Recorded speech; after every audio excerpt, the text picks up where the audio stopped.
최초의 국가로 인정받는 수메르 문화 그 평지에 노아의 후손들이 동방으로 옮겨가다가 이제 그곳에 거류하게 됩니다. 그때 함의 아들 구스의 후손으로 어제 말씀드렸던 용감한 사냥꾼, 근데 정확하게 번역하면 포악한 사냥꾼으로 불리던 니무롯이 그곳에서 성읍과 탑을 건설하는 일을 주동하게 됩니다. 성읍을 만들고 탑을 만드는 것은 문명을 이루는 어떻게 보면 지극히 정상적인 모습인데 왜 바벨탑을 쌓은 것이 문제가 되는 것일까요? 물론 성경에서는 이제 두 가지 문제를 지적하고 있습니다.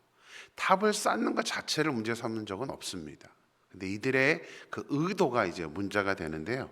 4절 말씀을 같이 한번 보겠습니다. 4절입니다. 또 말하되 자 성읍과 탑을 건설하여 그 탑 꼭대기를 하늘에 닿게 하여 우리 이름을 내고 온 지면에 흩어짐을 면하자 하였더니, 첫째는 이들이 탑을 쌓는데 그 탑을 쌓는 목적이 뭐냐면 탑 꼭대기를 하늘에 닿게 하여 자신들의 이름을 내자는데 문제가 있습니다. 다시 말씀드리지만 탑을 쌓는 것을 하나님이 문제 삼은 적은 없습니다. 탑을 쌓는 행동이 문제가 아니라 그것을 하늘에 쌓게 하면서 결국 하늘 끝까지 쌓자는 의미는 뭐냐면 하나님을 대적하고자 하는 그 마음 때문입니다. 특별히 어제 말씀드렸던 그 용감한 사냥꾼이라는 그 전쟁광처럼 독재를 휘두르기 좋아하는 그런 사람들에 의해서 탑 건설이 주도되다 보니까 하나님이 목적이 아니라, 그러니까 하나님의 영광을 위하거나 하나님을 위한 것이 아니라 결국은 자신들의 이름을 내기 위해서, 자신들의 명예, 영광을 위해서 진행한 것이기 때문에 문제가 되었던 것입니다. 3절을 보겠습니다. 우리 3절 말씀 같이 볼까요? 서로 말하되 자 벽돌을 만들어 견고히 굽자 하고 이에 벽돌로 돌을 대신하며 역청으로 진흙을 대신하고. 자, 이들은 바벨탑을 쌓기 위해서 벽돌을 굽자고 합니다. 근데 아시는 것처럼 과거에는 대부분 무슨 방식으로 탑이나 이런 건물을 지었죠? 돌로 지었습니다. 돌을 쌓아서, 돌을 깎아서 그것을 돌로 쌓아서 만드는 것이 그때 당시의 문화입니다. 수메르도 마찬가지고 이집트도 마찬가지입니다. 돌을 쌓는데 오늘 본문을 보면 돌이 아니라 돌을 대신해서 벽돌을 쌓는다라는 말을 하고 있습니다. 그 오래전에 벌써 벽돌을 구울 수 있을 만큼 벌써 발전이 되었던 것입니다. 이들이 그 탑을 쌓기 위해서 기술을 개발하는 거예요. 돌로 쌓는 그 방식이 아니라, 더 놀라운 것은 이들이 벽돌을 굽자고 하면서 진흙 대신 역청을 만들어 그 중간을 메꾸자라는 말을 합니다. 역청, 어디서 들어보셨던 단어죠? 어디서 나오죠? 노아의 방주를 만들 때 나왔던 단어입니다. 그런데 똑같은 재료는 아닙니다. 그러니까 노아의 방주 때 나무 사이에 바르는 역청하고, 오늘 본문은 이제 아마 다른 단어가 없어서 역청이라고 번역을 했던 것 같은데요. 이거는 이제 어떤 단어인지를 이제 다른 번역본에서 설명을 하고 있습니다. 역청으로 번역된 이 히브리어 단어는 방주의 역청과 같은 단어가 아니라 헤마르라는 단어인데, 이 구약 성경을 헬라어로 번역한 성경이 이제 70인역이라는 게 있습니다. 여기서는 이 단어를 아스팔트로 번역을 합니다. 아스팔트. 근데 지금 우리가 도로를 까는 석유에서 수출해낸 그 아스팔트가 아니라 이제 천연 아스팔트인데요. 그만큼 방주보다도 더 강력한, 이제 이게 벽돌 사이를 붙여야 되기 때문에 일반 나무 사이에 붙이는 그런 강도가 아니라 굉장한 강도인 아스팔트를 이 사람들이 만들어서 지금 이 벽돌로 탑을 쌓고 있다는 사실입니다.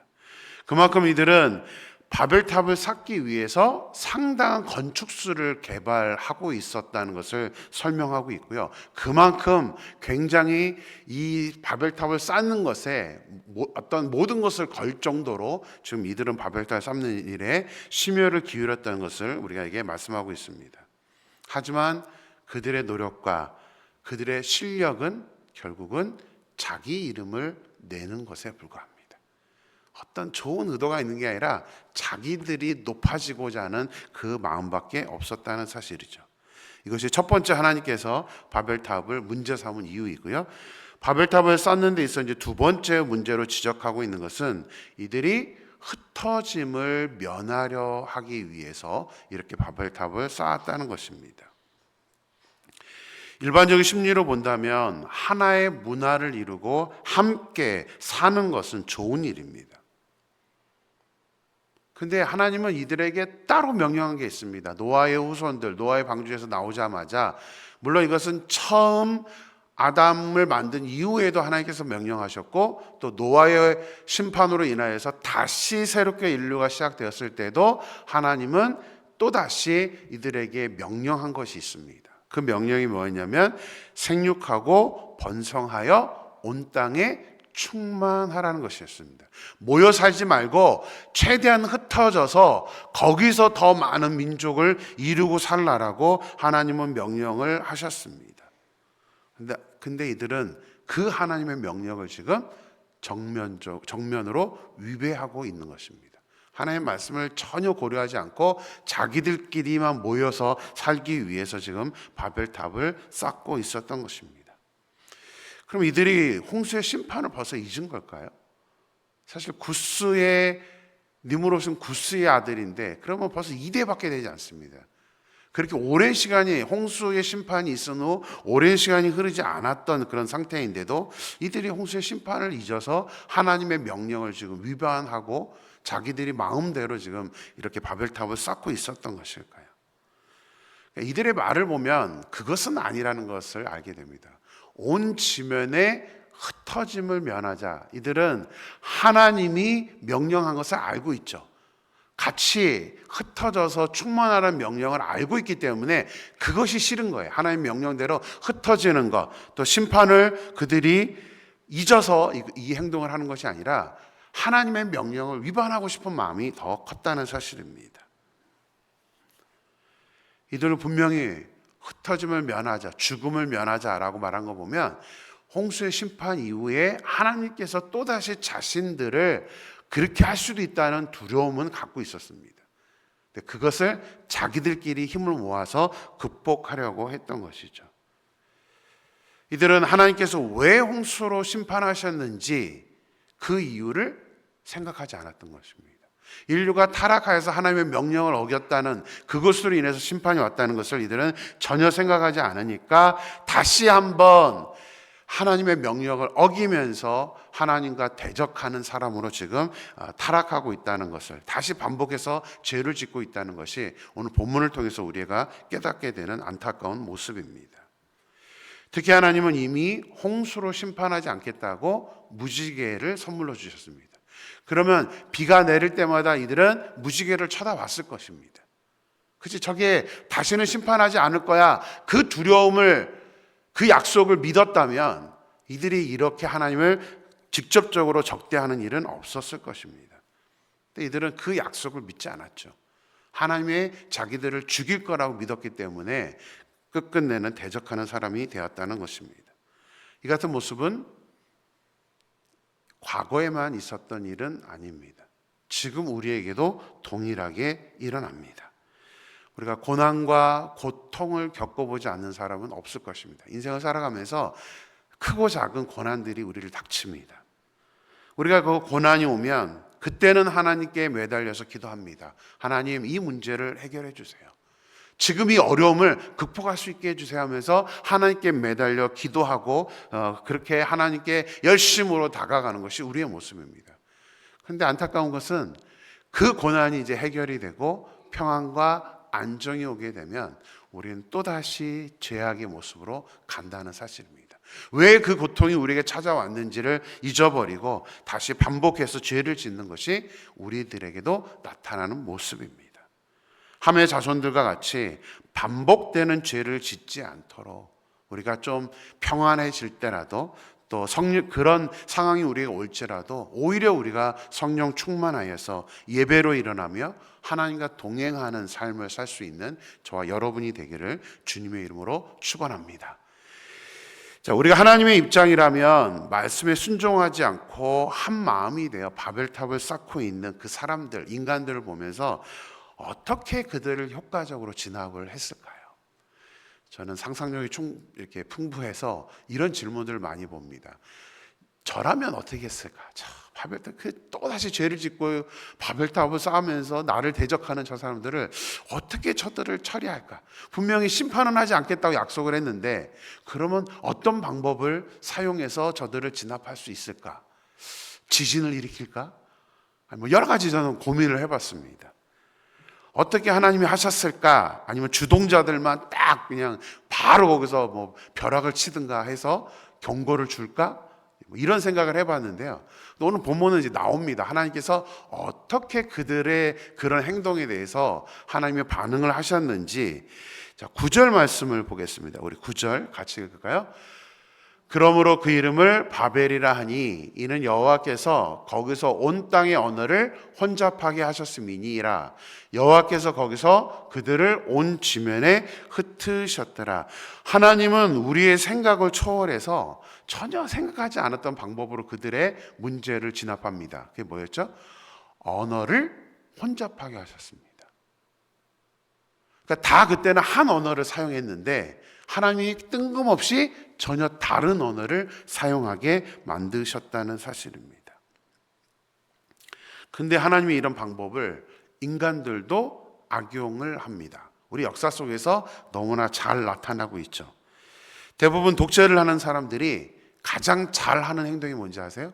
하나님이 하셨던 그 방법처럼 언어를 통제합니다. 우리 일본만 해도 그렇죠. 일본이 우리나라를 점령하기 위해서 사용했던 방법이 뭐예요?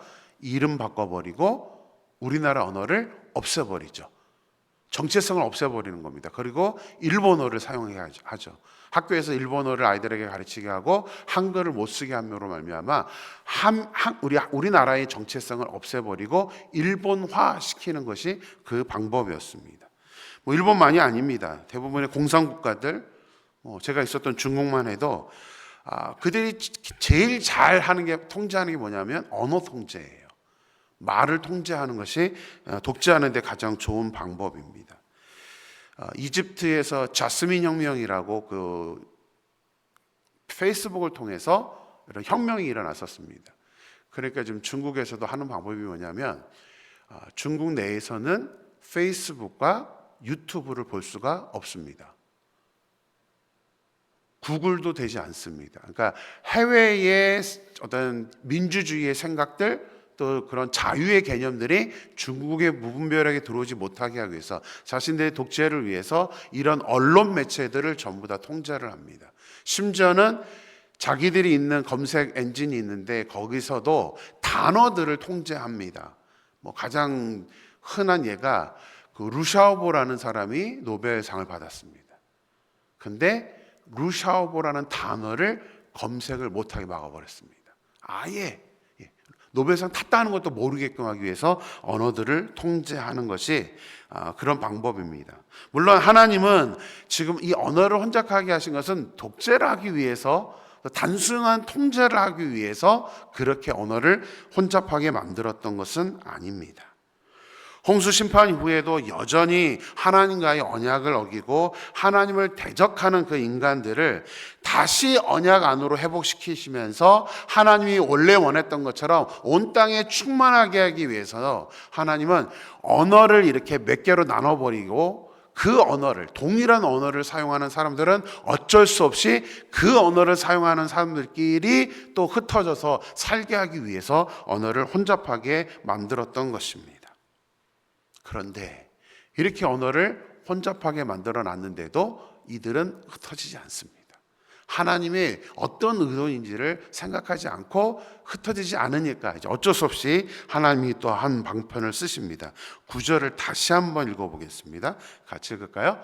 그러므로 그 이름을 바벨이라 하니 이는 여호와께서 거기서 온 땅의 언어를 혼잡하게 하셨음이니라. 여호와께서 거기서 그들을 온 지면에 흩으셨더라. 하나님 하신 방법이 뭐예요? 강제적으로 흩어버리셨습니다. 하나님이 흩으신 거예요. 자기들이 흩어지는 게 아니라 하나님께서 같은 언어를 사용하는 사람들끼리 이렇게 흩어지게 해서 다른 곳으로 가게 만들었다는 사실입니다. 이 흩어짐의 역사는 노아 이후에만 있었던 것이 아닙니다. 우리 신약에서도 한 번 더 나타납니다. 어떻게 흩어졌느냐? 초대교회 때 이런 흩어짐의 역사가 일어납니다. 우리 사도행전 8장 1절 말씀 한번 같이 보겠습니다. 같이 읽습니다. 사울은 그가 죽임당함을 마땅히 여기더라.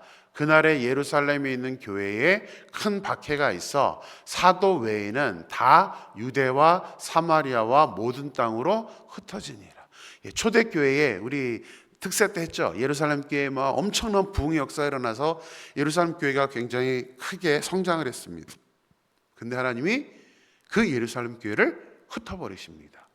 표면적인 이유가 뭐죠?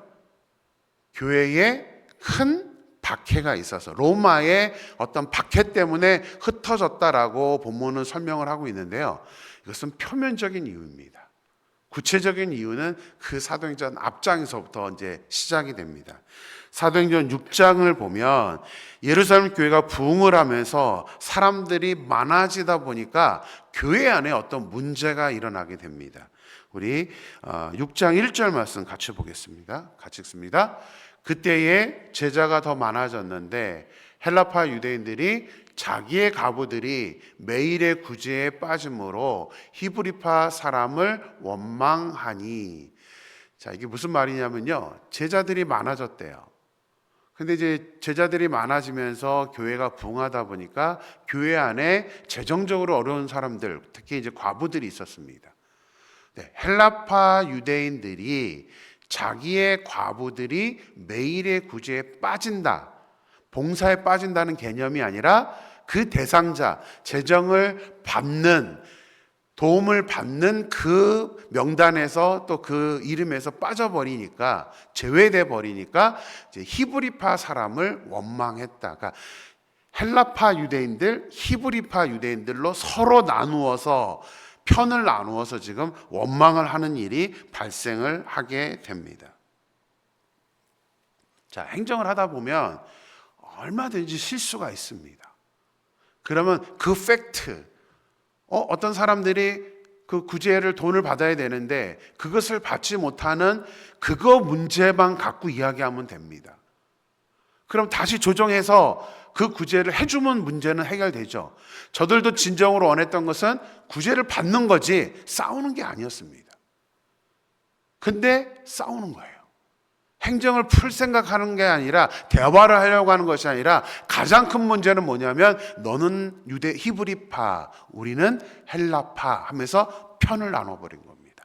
두 편으로 나누어서 결국은 서로 원망하면서 싸움이 일어나는 것이 이제 사도행전 6장부터 발생되어지는 문제였습니다. 예루살렘 교회가 성도가 늘어난다 하더라도 그들은 계속해서 복음을 전하는 일에 하나가 되어서 어떻게 하든 하나님의 영광을 위해서 교회를 운영해 나가야 되는데, 그들은 자기들이 헌신하고 자기들이 어떻게 살아야 되는지 문제 갖고 싸우는 게 아니라, 받는 거, 구제받는 거, 하나님께 드리는 문제가 아니라 내가 왜 못 받지? 하는 그 문제들 때문에 원망을 하고 나니까 하나님께서 박해를 통해서 흩어지게 만들었다는 사실입니다. 교회의 많은 경우에 이런 일들은 지금도 많이 일어납니다. 자, 우리 사도행전 11장 19절에서 21절을 한번 보겠습니다. 그 결과가 어떻게 나타났는지를 같이 한번 읽어보겠습니다. 그때에 스데반의 일로 일어난 환란으로 말미암아 흩어진 자들이 베니게와 구브로와 안디옥까지 이르러 유대인에게만 말씀을 전하는데, 그 중에 구브로와 구레네 몇 사람이 안디옥에 이르러 헬라인에게도 말하여 주 예수를 전파하니 주의 손이 그들과 함께 하심에 수많은 사람들이 믿고 주께 돌아오더라. 이들이 흩어지자마자 한 일이 뭐예요? 복음 전파잖아요. 자신들의 모습을 본 거죠. 교회 안에서 다투고 싸우고 있는 그 모습 때문에 흩어졌다는 것을 깨달은 겁니다. 그러니까 저렇게 다른 지역으로 흩어지자마자 그들은 이제 예수님을 전파하기 시작합니다. 사실 초대교회 예루살렘 교회는 대부분 누가 복음을 전했냐면 사도들이 전했습니다. 사도들이 나가서 설교하자마자 많은 사람들이 예수님께로 돌아왔습니다. 원래 복음 전파는 사도들만 하는 것이 아니라 교인들이 해야 되는 일입니다. 근데 이제 흩어지고 나니까 저 흩어진 사람들이 아까 본문에 나오면 누구는 흩어지지 않았어요? 사도들은 흩어지지 않았습니다. 성도들만 흩어졌습니다. 근데 저들이 흩어지고 나니까 이제 정신을 차리고 말씀을 전파하기 시작합니다. 하지만 처음에는 누구에게만 전파해요? 유대인들에게만 말씀을 전파합니다. 처음에는 여전히 민족 중심의 생각으로 유대인들에게만 여전히 편협한 생각을 갖고 있었죠. 그런데 안디옥에 이른 사람들은 그때부터 누구에게도요? 헬라인에게도, 이방인에게도 복음을 전파하는 일이 시작합니다. 이제 선교가 시작된 겁니다. 그렇게 해서 세워진 교회가 안디옥 교회입니다. 안디옥 교회는 나중에 어떤 일까지 합니까? 바울과 바나바를 선교사로 파송을 합니다. 자기들만 선교하고 이방인들에게 복음 전하는 것이 아니라 전문적으로 자기들이 후원하여서 복음을 전할 전문 사역자로 바울과 바나바를 선택해서 선교사로 파송을 했던 것입니다. 이들은 하나님께서 왜 자신들을 흩으셨는지 그 이유를 제대로 파악하고 그때부터 이제 선교하는 교회로 만들어 나갔던 것입니다. 바벨탑은 과거에만 있는 것이 아닙니다. 과거에만 쌓았던 것이 아닙니다. 지금도 우리는 쌓고 있습니다. 겉으로 드러나는 탑을 쌓는 것은 아닙니다. 지금 현재의 바벨탑은 오늘 본문에서 두 가지로 우리에게 도전을 하고 있습니다. 현재의 바벨탑 첫 번째는 흩어지지 않고 우리들끼리만 모여 있으라 할 때 우리는 바벨탑을 쌓는 것입니다. 예수님은 우리에게 가서 모든 민족을 제자를 삼으라고 명령하셨습니다. 우리끼리만 모여 있으라고 말씀하신 적이 없습니다. 우리가 구원의 방주로서의 역할을 해야 되는데 우리가 세상으로 나가지 않고 세상에 나가서 아직 예수님을 알지 못하는 사람들을 전도하고 데리고 오려는 생각을 하지 않고 우리끼리만 모여서 우리끼리만 있다면 결국은 하나님께서 그것을 기뻐하지 않는다는, 그것은 결국 현재의 바벨탑을 쌓는 것이라고 말씀하고 있습니다. 두 번째는 자기의 이름을 내고 싶을 때입니다. 자기의 이름을 내고 싶을 때. 목사인 저부터 교회의 모든 사람들은 우리가 하나님을 섬기고 봉사하고 하는 것이 우리의 이름을 내기 위해서가 아닙니다. 분명 우리가 교회에 와서 생활하는 것은 하나님을 위해서 우리가 섬기고 봉사하는 것이지 내 명예를 위해서 봉사하는 것이 아닙니다. 명예가 아니고 헌신입니다. 희생입니다. 섬김입니다. 그것이 우리가 교회 안에서 생활하는 우리의 기본적인 자세입니다. 그런데 우리가 이것을 명예로 생각한다면 우리도 역시 지금 바벨탑을 쌓는 것과 똑같습니다. 내 이름을 내기 위해서. 우리가 좋아하는 찬송가 323장을 보면 부름받아 나선 이 몸 어디든지 가오리다 라는 찬양이 있습니다. 말씀을 준비하면서 이 3절 가사가 굉장한 어떤 도전을 줍니다. 우리 같이 한번 이 찬양 불러볼까요? 3절 가사만요. 존귀 영광 모든 권세 주님 홀로 받으소서. 멸시천대 십자가는 제가 지고 가오리다. 이름 없이 빛도 없이 감사하며 섬기리다. 이름 없이 빛도 없이 감사하며 섬기리다. 아멘이십니까? 네. 우리가 섬기는 것은 이름 없이 빛도 없이 그저 감사하면서 섬기는 겁니다. 무엇을 바라서가 아니라 그렇게 섬길 때 우리는 바벨탑의 그 반복되는 역사를 우리가 다시 일으키지 않을 것입니다. 언어까지 혼잡하게 하시고 흩어지게 하셨던 그 하나님의 그 마음 중심을 우리가 깨달으면서 우리도 어제 말씀드렸던 것처럼 선교적인 마음, 우리 교회도 선교적인 교회, 어떻게 하든 우리끼리만 모여있는 교회가 아니라 우리가 흩어져서 하나님의 그 복음을 전할 수 있는 저와 여러분의 삶, 우리 임마누엘 교회가 되기를 주님의 이름으로 축원합니다. 기도하겠습니다.